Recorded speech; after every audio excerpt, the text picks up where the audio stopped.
especially in the part of providing security to not only the government critical information infrastructure, but also the business economic development critical information infrastructure as well.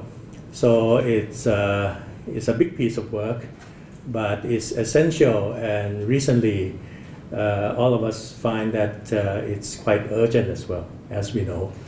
But I think our government has been doing a lot of work over the past few years, so that by now we are now introducing the Cyber Security Act to the National Legislative Council. And at the moment is underway for the Commission to scrutinize the details of each article in the Act. Hopefully within 45 days they will complete that scrutiny, and it will maybe take 1 or 2 more months for the royal approval to take effect. So the legal infrastructure will be in place this year. However, what's equally important is the action, the real action. Under the Ministry of Digital Economy, we also have an agency called ETDA, or Electronic Transaction Development Agency, who has been helping the government to formulate not only the plan, but also to put in place the CERT teams. We are now having about 6 or 7 CERT teams. For the ministry itself, we have the central CERT team to provide support. However, we work very diligently with sectoral CERT teams, including the financial, energy, transportation, telecommunications, public health, as well as public service.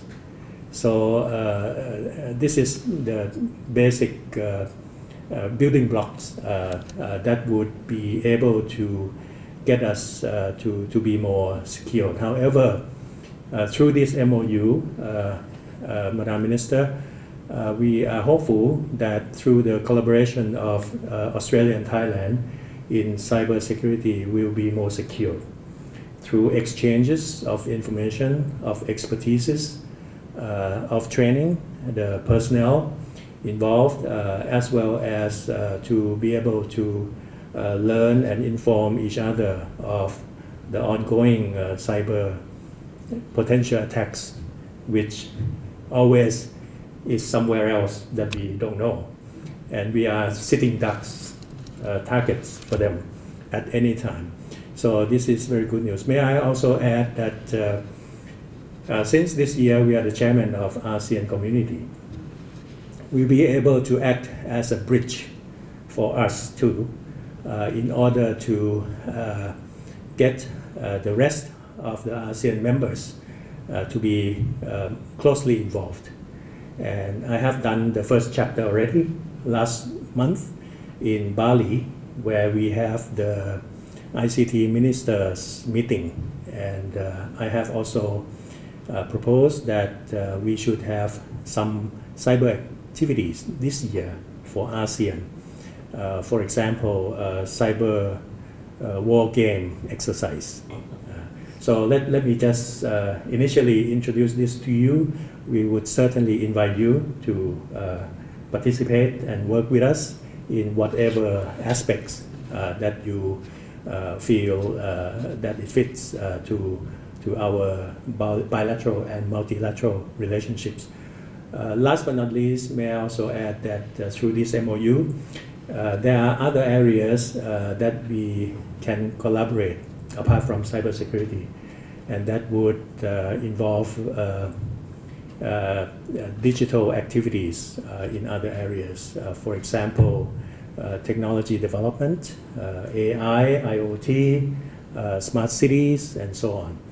We also have areas where we can look at how we can work on the connectivity part between us or between Australia and ASEAN, as well as in the areas of capacity building, for which Thailand would be more than happy to be the base of capacity building to our neighboring countries as well, including Cambodia, Laos, Myanmar, and Vietnam, so that we can consolidate our efforts and do not have to spread too thin.